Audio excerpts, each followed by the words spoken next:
Hello everyone, नमस्कार दोस्तों। Continue करते हैं दोस्तों अपनी 9th क्लास की साइंस की डिस्कशन को। आज के लेक्चर में दोस्तों हम बात करेंगे एक एक्टिविटी के बारे में जो कि हमारी एनसीईआरटी में गिवन है। आलू की, पोटैटो की एक ही एक्टिविटी है। हमें दो आलू को अलग अलग बीकर में डालना है, बेसिकली ग्लास में डालना है जिसमें पानी है। एक में सिंपल प्लेन पानी है, एक में हमें 20% उस पानी में नमक या चीनी मिला देनी है और फिर वेइंग मशीन से उसके वेट को कंपेयर करना है। इससे हमें यह पता लगेगा कि जब हमने प्लेन पानी में आलू को डुबोया 1 घंटे के लिए या फिर कुछ टाइम के लिए, और जो हमने जिस बीकर के अंदर 20% नमक या जो चीनी मिला रखी थी उसकी वजह से आलू के वजन में कोई चेंजेस आए कि नहीं आए, ये हमें इस एक्सपेरिमेंट से पता लगेगा। तो चलो आराम से इसको समझते हैं। इस एक्टिविटी से आपको ये पता लगेगा कि कैसे वाटर जो है उसकी मूवमेंट होती है थ्रू सेल मेम्ब्रेन्स। ठीक है, पानी आलू के अंदर एंटर कर पा रहा है या एग्जिट कर पा रहा है, आलू ने वेट गेन करा है या आलू श्रिंक हो गया, उसने पानी छोड़ दिया है, ये सेल मेम्ब्रेन की मदद से ही होता है। और मैंने आपको बताया था सेल मेम्ब्रेन एक सिलेक्टिवली परमीबल मेम्ब्रेन होती है जो कि ये डिसाइड करती है as a bodyguard, as a gatekeeper, कौन सी चीजें एक पर्टिकुलर सेल के अंदर एंटर करेंगी या उससे एग्जिट करेंगी, और एंटर होने के बावजूद भी क्या वो एग्जिट होने देगा उसको कि नहीं होने देगा। ठीक है, तो सबसे पहले इस एक्टिविटी के लिए हमें कुछ मटेरियल्स की रिक्वायरमेंट है। कौन कौन से मटेरियल्स हमें चाहिए? एक चाकू चाहिए, आलू चाहिए, एक वेइंग मशीन चाहिए वजन को नापने के लिए, 2 बीकर चाहिए, बीकर ए बीकर बी हम उसको नेम करेंगे। एक में होना चाहिए प्लेन वाटर और दूसरे बीकर में होना चाहिए 20% नमक या फिर चीनी, कुछ भी आप मिला सकते हो, कोई भी एक चीज आपने मिलानी है। ठीक है, तो ये वाला जो एक्सपेरिमेंट है इसकी ये जो फोटोग्राफ्स हैं यहाँ पर, ये एनसीईआरटी में गिवन है, इसको अभी हम समझते हैं। लेकिन उससे पहले हम स्टेप्स जान लेते हैं कि ये सारे मटेरियल्स की मदद से यहाँ पर हम कौन कौन से स्टेप्स को बेसिकली दोस्तों जो है वो फॉलो करेंगे। तो जो स्टेप 1 है उसके अंदर हमें करना क्या है, आलू को सबसे पहले हमें काटना है और वो आलू को काटने के बाद जो साइज होना चाहिए दोनों आलू का वो बिल्कुल बराबर होना चाहिए। ठीक है, ताकि हम फेयर कंपैरिजन कर सके। आलू का वजन, आलू को अगर आप अलग अलग साइज में काटोगे तो उसका वजन जो है, जो वेट है वो डिफर कर जाएगा।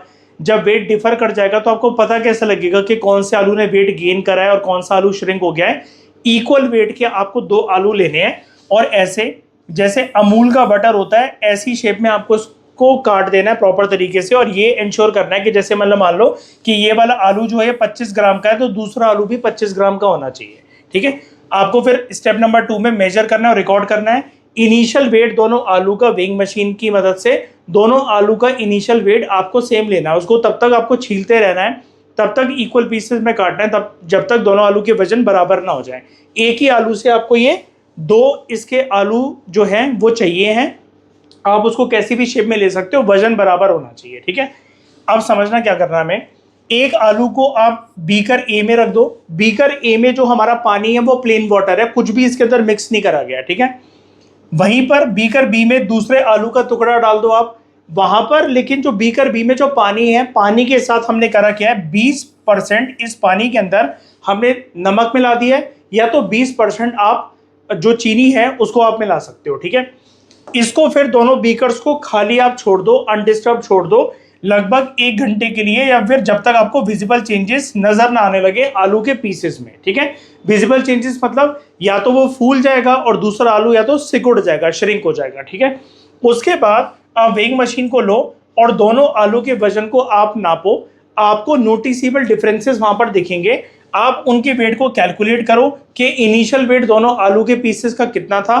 बाद में 1 घंटे बाद इन दोनों बीकर्स में रखने के बाद बीकर ए और बीकर बी में, जिसमें एक में प्लेन वाटर था, एक में पानी के साथ 20% या हमने चीनी मिलाई थी या तो नमक मिलाया था, और फिर उसकी मदद से आप ये देखो, ये ऑब्जर्व करो कि पोटैटो में कौन से पोटैटो में वेट जो है वो गेन हुआ है, कौन से पोटैटो में वेट जो है वो लूज हो गया है। ठीक है, तो इस एक्सपेरिमेंट से आपकी क्या ऑब्जर्वेशंस निकल कर आएंगी। बीकर ए में जिसमें प्लेन वाटर में आपने आलू का टुकड़ा डाला था, उससे आपको ये देखने को मिलेगा कि जो आलू है वो फूल गया है। ठीक है, सूजन आ गई आलू में, उसका वेट जो है वो गेन हो गया है। प्लेन वाटर क्या है, यहां पर ऐसा क्यों हुआ, प्लेन वाटर में there is higher concentration of water than potato cells, यानी कि आलू के सेल्स में पानी इतना नहीं था जितना आसपास आलू के बाहर पानी का एनवायरनमेंट था। ये प्लेन वाटर है, ठीक है।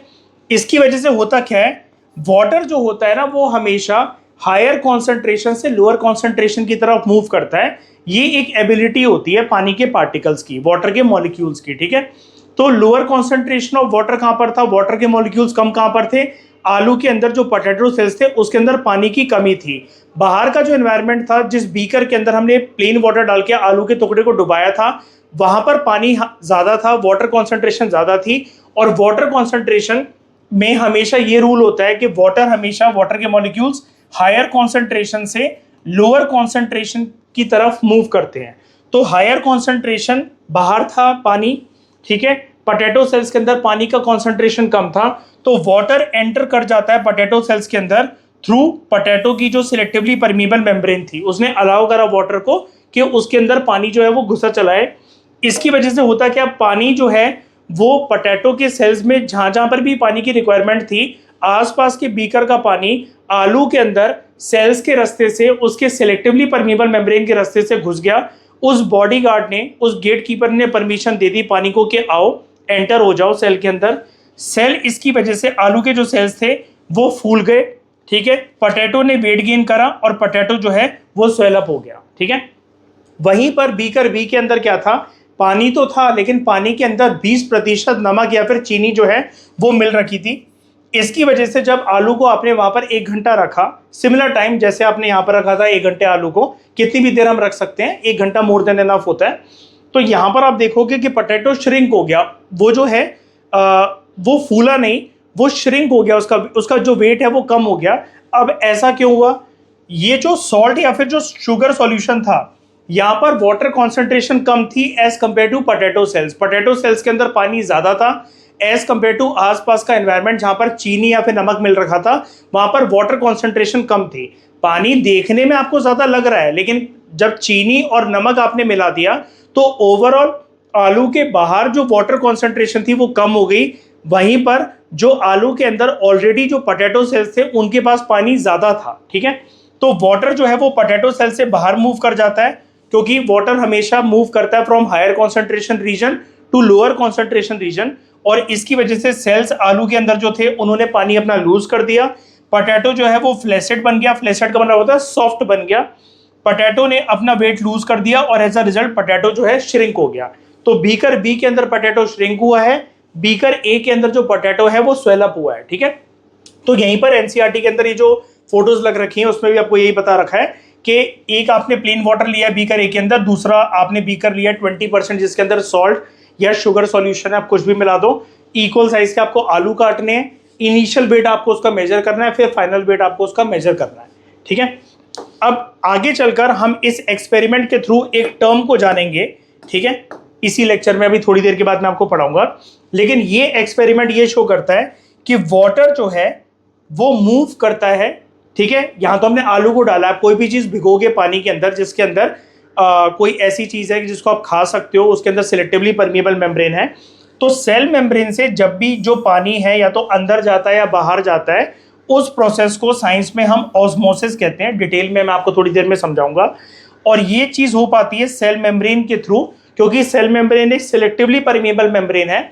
और मैंने आपको प्रीवियस लेक्चर में बताया था सेल मेम्ब्रेन का सिलेक्टिवली परमीबल होने का ये मतलब होता है कुछ सब्सटेंसेस जो हैं उसके अंदर एंटर कर पाते हैं। किसी भी सेल की आप बात करो, जैसे हमारे एक्सपेरिमेंट में यहाँ पर आलू था, तो यहाँ पर हमारे एग्जांपल के लिए पोटैटो सेल्स जो है हम उनको रेफरेंस में लें, तो सेल मेम्ब्रेन एक सिलेक्टिवली परमीबल मेम्ब्रेन इसलिए क्योंकि इस वाले एक्सपेरिमेंट में आलू के अंदर जो सेल्स थे उसके अंदर कुछ सब्सटेंसेस एंटर हो सके और वहीं पर कुछ सब्सटेंसेस जो है वो ब्लॉक हो जाते हैं, ठीक है। पानी एक आलू के अंदर एंटर हुआ, दूसरे आलू के अंदर जो पानी है, जितना भी पानी था पोटैटो सेल्स के पास, उन्होंने वो पानी लूज कर दिया, वो छोड़ दिया।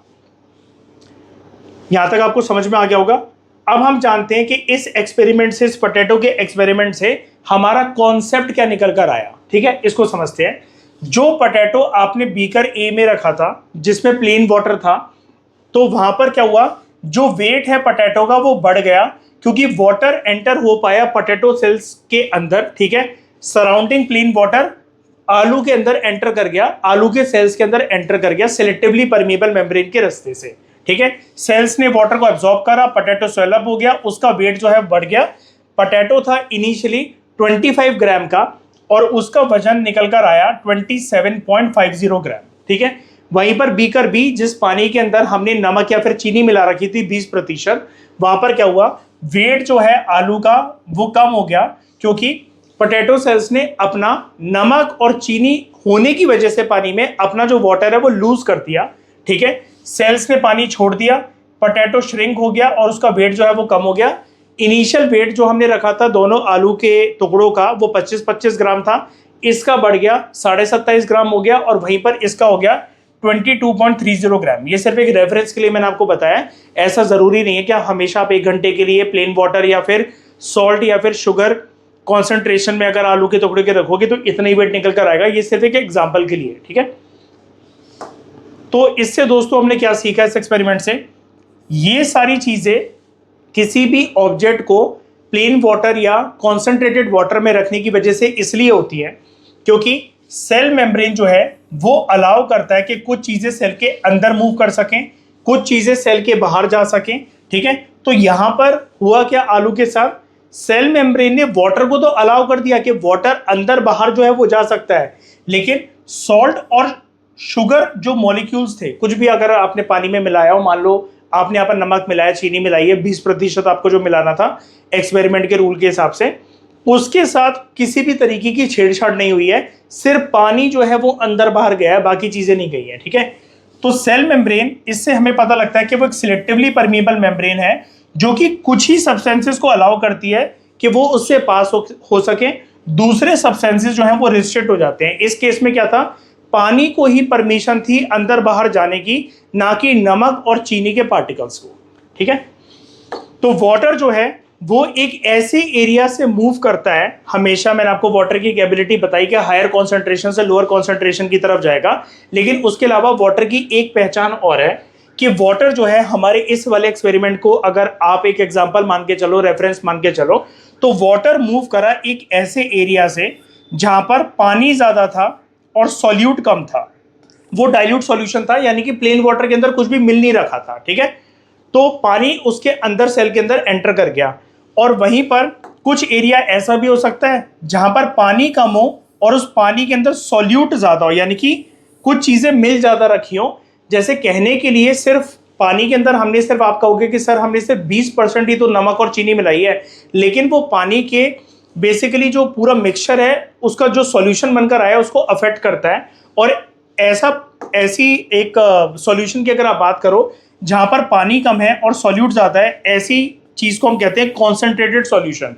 तो वाटर हमेशा, एक नया रूल याद रखना, वाटर हमेशा ऐसे एरिया से मूव करता है, डाइल्यूट सॉल्यूशन से होते हुए वाटर हमेशा मूव करेगा टुवर्ड्स कॉन्सेंट्रेटेड सॉल्यूशन, और ये तब तक होता रहेगा जब तक दोनों कॉन्सेंट्रेशन इक्वल ना हो जाए। कुल मिलाकर आप इस रूल को ऐसा समझ लो कि वाटर हायर कॉन्सेंट्रेशन से लोअर कॉन्सेंट्रेशन की तरफ मूव करता है, जहां पर कमी है जिस चीज की, और जहां पर कोई चीज ज्यादा है तो ज्यादा से होते हुए वो कम चीज के पास जाता है, पानी। ठीक है, तो इस एक्सपेरिमेंट से हमें प्रोसेस जानने को मिलता है ऑस्मोसिस का। ऑस्मोसिस क्या होता है, ध्यान से समझना। ऑस्मोसिस पानी की मूवमेंट को कहते हैं। वाटर का रेफरेंस होना जरूरी है दोस्तों ऑस्मोसिस के कॉन्सेप्ट में। ठीक है, ऑस्मोसिस एक ऐसा प्रोसेस होता है जहां पर पानी मूव करता है ऐसे रीजन से जहां पर वाटर कॉन्सेंट्रेशन हाई है। ठीक है, किसकी तरफ वो मूव करेगा, हायर कॉन्सेंट्रेशन रीजन से मूव करते हुए वो जाता है जहां पर पानी की कमी है, लोअर कॉन्सेंट्रेशन ऑफ वाटर वाले एरिया तक जाता है। और ये सब कुछ किसकी मदद से हो पाता है, कोई भी जो सेल होगा उसके पास जो एक लेयर होगी सबसे आगे, सिलेक्टिवली परमीएबल मेम्ब्रेन यानी कि सेल मेम्ब्रेन, उसकी मदद से जाता है। तो हमारे इस वाले आलू के एक्सपेरिमेंट में हमने देखा कि पोटैटो की जो सेल मेम्ब्रेन है वो हमारे एक्सपेरिमेंट में एक्ट कर रही थी एज सिलेक्टिवली परमीएबल मेम्ब्रेन। ठीक है, अब दो इंपॉर्टेंट कंडीशंस होती हैं अगर ऑस्मोसिस की प्रक्रिया जो है वो एक्शन में आएगी। ऑस्मोसिस का प्रोसेस अगर होना है तो उसके लिए दो इंपॉर्टेंट कंडीशंस हैं, और ऑस्मोसिस आप समझ गए होंगे, movement of water, water word होना दोस्तों जरूरी है, की वर्ड है इसका water, movement of water from area of higher concentration to area of lower concentration. इसके लिए दो कंडीशंस बहुत ज्यादा इंपॉर्टेंट है। एक तो सिलेक्टिवली परमीबल मेम्ब्रेन होनी चाहिए, क्योंकि वही अलाउ करेगी कि वाटर कब तक और किस हद तक एक सेल के अंदर मूव कर सकता है, तो सेल मेम्ब्रेन का होना जरूरी है। और दूसरा, जो कॉन्सेंट्रेशन है, मतलब जिस भी चीज के अंदर, पानी के अंदर या नमक वाले पानी के अंदर आपने आलू को डाल रखा है, वहां पर कॉन्सेंट्रेशन के अंदर डिफरेंस होना चाहिए।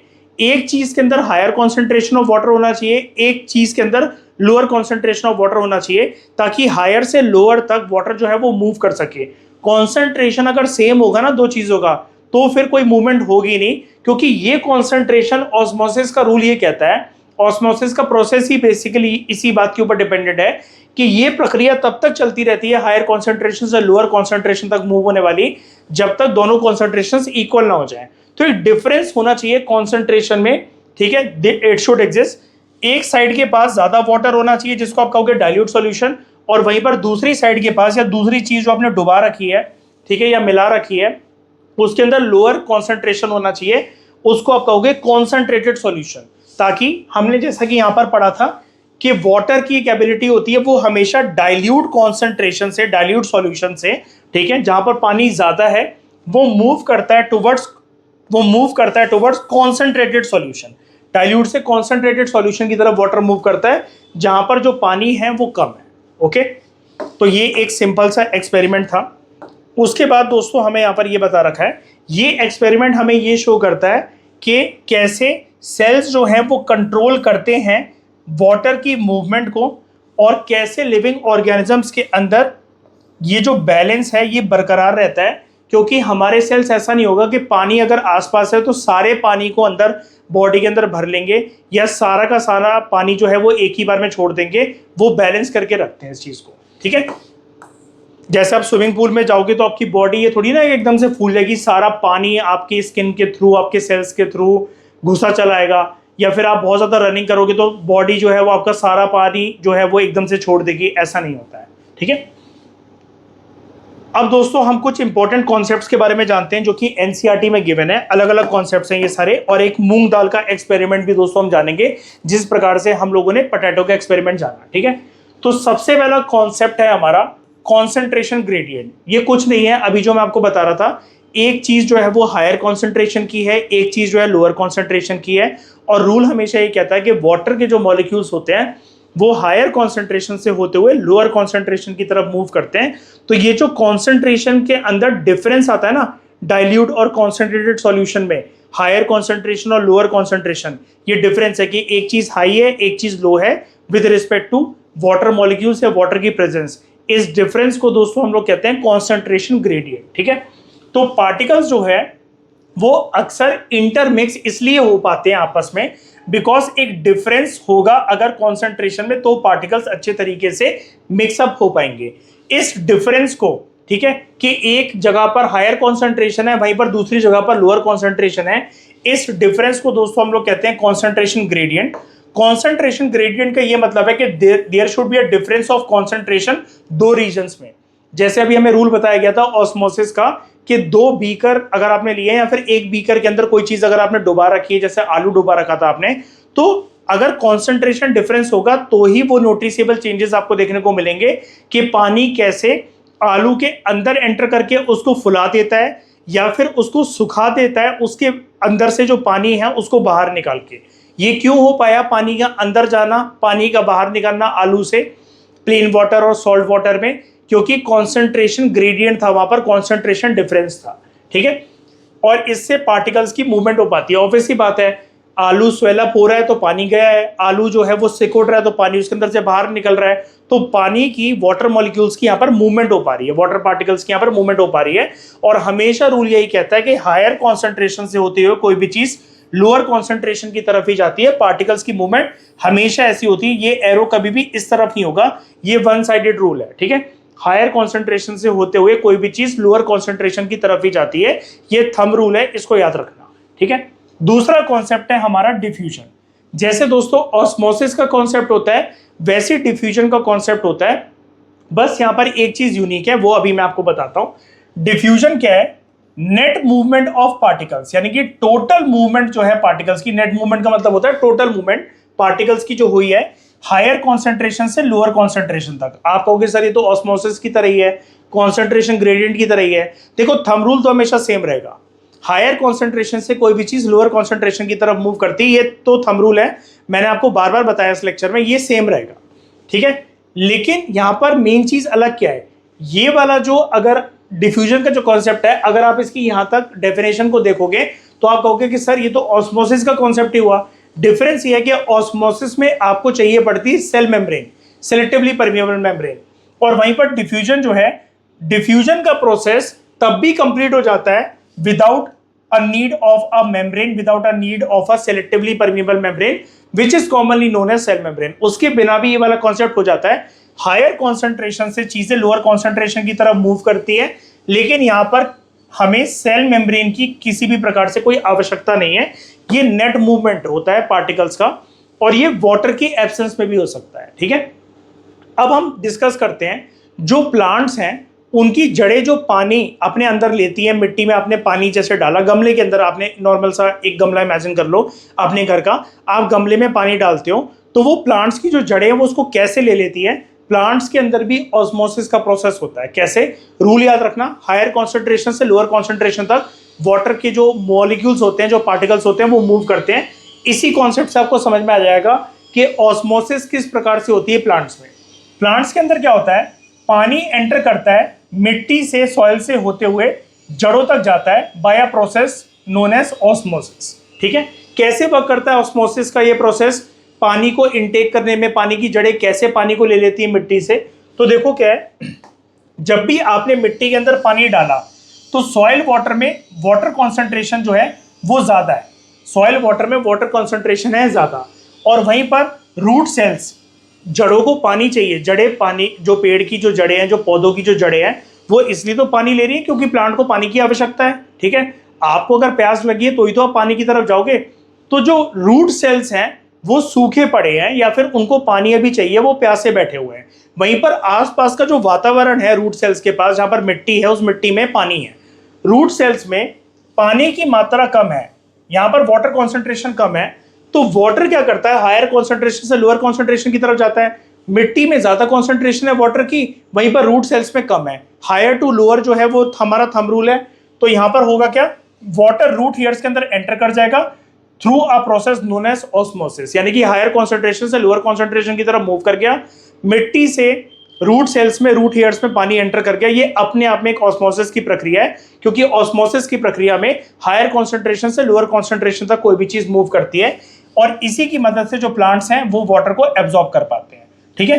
तो यहां पर ये मिट्टी है जिसके अंदर आपने पानी डाल रखा है, तो यहां पर सॉइल वाटर जो है इसके पास वाटर कॉन्सेंट्रेशन ज्यादा है, वहीं पर जो रूट के जो सेल्स हैं वहां पर वाटर कॉन्सेंट्रेशन कम है। तो this is a region of lower concentration of water, this is a region of higher concentration of water.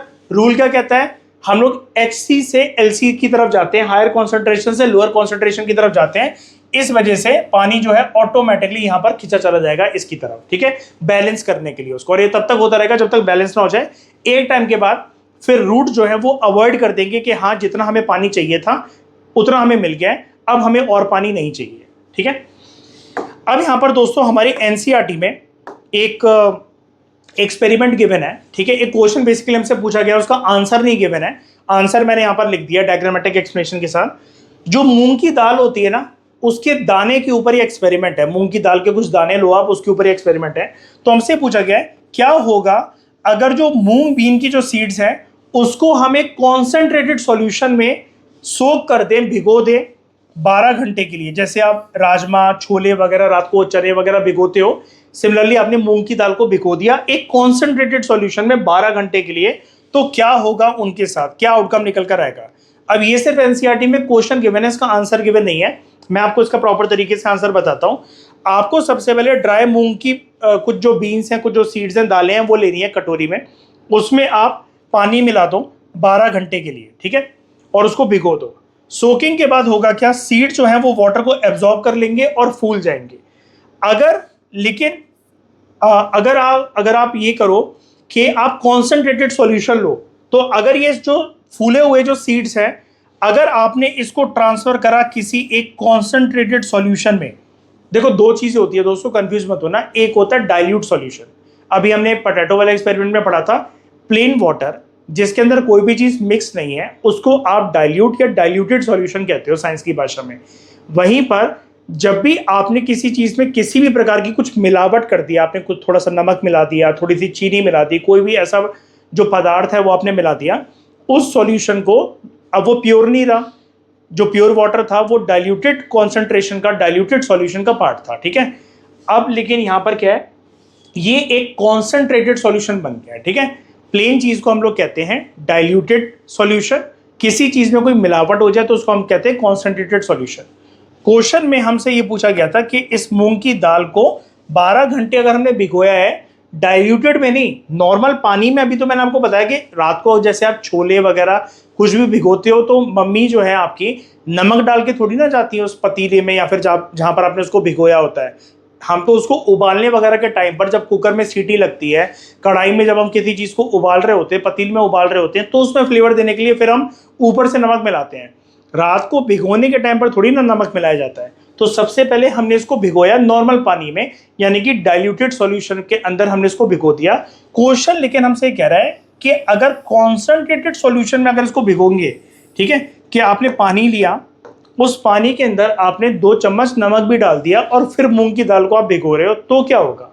तो पहले तो आपने नॉर्मल इसको सोक करा था पानी के अंदर, तो जो सीड्स हैं वो स्वेल अप हो जाएंगे, वो फूल जाएंगे, ठीक है, इनका साइज जो है वो बढ़ जाएगा।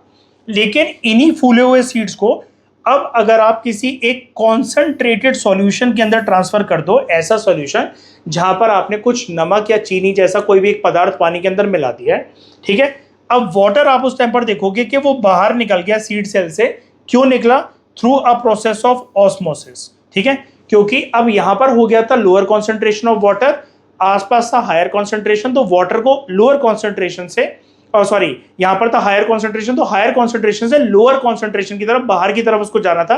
रूल क्योंकि हमेशा ये कहता है कि वाटर जो पार्टिकल्स होते हैं वो हायर कॉन्सेंट्रेशन से लोअर कॉन्सेंट्रेशन की तरफ मूव करते हैं, तो पानी जो है इसके अंदर से बाहर निकल जाएगा। तो सीड्स को अगर आप कॉन्सेंट्रेटेड सॉल्यूशन के अंदर डालोगे तो होगा क्या, 3 इफेक्ट्स आपको देखने को मिलेंगे। सीड्स जो है अपना पानी छोड़ देंगे, बिकॉज यहां पर पानी जो है हायर कॉन्सेंट्रेशन से लोअर कॉन्सेंट्रेशन की तरफ जाने की कोशिश कर रहा है, वो श्रिवल्ड हो जाएंगे, यानी कि डिहाइड्रेटेड हो जाएंगे, सूखे सूखे से, पिचके से आपको नजर आएंगे, और अल्टीमेटली उनका साइज जो है वो श्रिंक हो जाएगा। और फिर अगर आप जो टोटल आपने मूंग की दाल जो भिगोई थी, आपने उसको नॉर्मल पानी में भिगोने के बाद जो साइज जो बढ़ता हुआ उसका देखा था, उसके वजन को अब आप ये श्रिंक वाले वजन से कंपेयर करोगे तो ये वाला वजन ज्यादा निकल कर आएगा, ये वाला वजन जो है श्रिंक होने के बाद ये कम निकल कर आएगा। सिमिलरली लाइक पोटैटो एक्सपेरिमेंट, ठीक है। तो ये कॉन्सेप्ट्स हमें ये बताते हैं कि नेचर जो है वो कैसे बैलेंस मेंटेन रखता है, पार्टिकल्स की मूवमेंट और वाटर की मूवमेंट जो होती है, तो उससे हमारा कैसे एक बैलेंस जो है हर एक चीज में मेंटेन रहता है। हायर कॉन्सेंट्रेशन से लोअर कॉन्सेंट्रेशन तक जाते हैं वाटर मॉलिक्यूल्स, बहुत सारे पार्टिकल्स, और ये तब तक चलता रहता है जब तक दोनों कॉन्सेंट्रेशन जो है वो बराबर ना हो जाए, ठीक है। और इन सारे कॉन्सेप्ट्स को अगर हम समझें तो हम बेटर तरीके से लाइफ प्रोसेसेस को समझ सकते हैं, ठीक है। इसमें हमारा कुछ भी नहीं रह गया, ठीक है। अब दोस्तों हम डिफरेंस जान लेते हैं जरा। बच्चों को कंफ्यूजन होती है, उनको डिफ्यूजन और ऑस्मोसिस का प्रोसेस लगभग सेम लगता है। तो इस दुविधा को मिटाने के लिए, इस प्रॉब्लम को मिटाने के लिए मैंने यहाँ पर 4 जो है डिफरेंसेस लिख दिए हैं कि what are the core differences, जिससे आपका पूरा कॉन्सेप्ट जो है वो क्लियर हो जाएगा बिटवीन डिफ्यूजन एंड ऑस्मोसिस, ठीक है। दोनों में क्या डिफरेंस होते हैं। डिफ्यूजन होता है किसी भी पार्टिकल की मूवमेंट हो रही हो, कोई भी जो पार्टिकल हो उसकी मूवमेंट हो रही हो हायर कॉन्सेंट्रेशन से लोअर कॉन्सेंट्रेशन।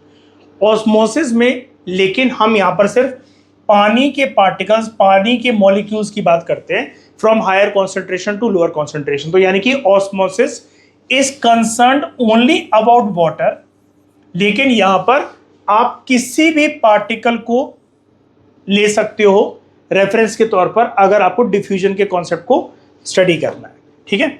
अब इसकी डायरेक्शन क्या होती है पार्टिकल्स की, ये मूव करते हैं from higher to lower concentration, ठीक है, डिफ्यूजन के प्रोसेस में। ऑस्मोसिस में भी सेम ही होता है, लेकिन यहां पर अगर आपको इसको प्रॉपर तरीके से डिनोट करना है, क्योंकि यहां पर तो वो कोई भी पार्टिकल है हायर कॉन्सेंट्रेशन से लोअर कॉन्सेंट्रेशन की तरफ वो मूव कर जाएगा, लेकिन ऑस्मोसिस में यहां पर हायर टू लोअर जो मूव कर रहा है वो कौन से पार्टिकल मूव कर रहे हैं, वो वाटर पार्टिकल्स मूव कर रहे हैं। ठीक है, तो हायर वाटर कॉन्सेंट्रेशन से होते हुए कोई भी चीज लोअर वाटर कॉन्सेंट्रेशन तक जाएगी। तो जब वाटर का रेफरेंस देकर आप higher concentration to lower concentration की बात करोगे, वो ऑस्मोसिस होता है। ठीक है, अब यहां पर क्या है, ये वाटर वाली चीज तो यहां पर भी हो सकती है, तो ये प्रोसेस दोनों सेम बन जाएंगे, लेकिन यहां पर एक डिफरेंस मेजर जो एग्जिस्ट करता है वो करता है सेल मेम्ब्रेन में। ठीक है, डिफ्यूजन के प्रोसेस में मेम्ब्रेन जो है, cell membrane as a selectively permeable membrane कोई नेसेसरी नहीं है, लेकिन वहीं पर ऑस्मोसिस में सिलेक्टिवली परमीएबल मेम्ब्रेन जो कि सेल मेम्ब्रेन है वो एब्सोल्युटली नेसेसरी कंडीशन है। ये एक मेजर डिफरेंस है। और ये कहां पर अकर होता है, डिफ्यूजन का जो प्रोसेस होता है वो गैसेस में और लिक्विड्स में दोनों जगह पर हो सकता है। ठीक है, और ये जो प्रोसेस है ऑस्मोसिस का, ये सेल मेम्ब्रेन के थ्रू होता है। ठीक है, जैसे आपने एक अगरबत्ती जलाई, अगरबत्ती आपने रूम के उस कोने में जलाई, लेकिन उसकी खुशबू यहां तक आ रही है, पार्टिकल्स मूव कर गए, हायर कॉन्सेंट्रेशन से लोअर कॉन्सेंट्रेशन तक आ गए। यहां पर गैसेस का रेफरेंस देकर मैंने अगरबत्ती का आपको एग्जांपल दिया, लेकिन यहां पर हम जो बात कर रहे हैं वो वाटर मॉलिक्यूल्स की बात कर रहे हैं, और वहां पर सेल मेम्ब्रेन का होना जरूरी है। किसी चीज के अंदर किसी चीज की मतलब वाटर की एंट्री होना और वाटर का उससे एग्जिट होना, तो बीच में जो लक्ष्मण रेखा है, जो दीवार है, उसका रेफरेंस देकर जब आप कोई बात करते हो तो वो ऑस्मोसिस का प्रोसेस है, ये याद रखना। ठीक है, तो ऑस्मोसिस क्या है, ऑस्मोसिस डिफ्यूजन में देखो एक लिंक तो है, देखने से हमें चीजें सेम सेम लग रही हैं, अगर हम इस वाली कंडीशन को बस हटा दें तो डिफरेंस आ जाता है कि cell membrane absolutely necessary condition है ऑस्मोसिस के अंदर, वहीं पर सेल मेम्ब्रेन आपको यहां पर नहीं चाहिए। ठीक है, तो ऑस्मोसिस जो है वो एक स्पेशल टाइप का डिफ्यूजन होता है। ऑस्मोसिस भी डिफ्यूजन ही है, क्योंकि higher concentration to lower concentration दोनों में चीजें सेम है। ठीक है, वाटर की बात वहां पर तो हो ही रही है, लेकिन यहां पर भी होती है। तो ऑस्मोसिस एक डिफ्यूजन का प्रोसेस ही है, लेकिन स्पेशल टाइप का है, बिकॉज यहां पर you are concern only with water. ठीक है, यहां पर सिर्फ वाटर मूवमेंट की बात करते हो। इट इन्वॉल्व्स, देखो लिखा हुआ है मैंने, इट इन्वॉल्व्स ओनली वाटर। और दूसरी चीज ये है, जब आप सिर्फ पानी के रेफरेंस को देकर बात करो, higher concentration to lower concentration, वो ऑस्मोसिस है। दूसरी इंपॉर्टेंट अनिवार्य जो कंडीशन है, that is it requires a selectively permeable membrane, क्योंकि वही परमीएबल मेम्ब्रेन डिसाइड करेगी सिलेक्टिव तरीके से as a bodyguard, as a gatekeeper, कौन सी चीजें सेल्स के अंदर एंटर हो सकती हैं और कौन सी चीजें सेल्स को छोड़कर बाहर जाएगी, एग्जिट करेंगी। ठीक है, इस डिस्कशन में दोस्तों फिलहाल इतना ही। Thank you very much for discussion.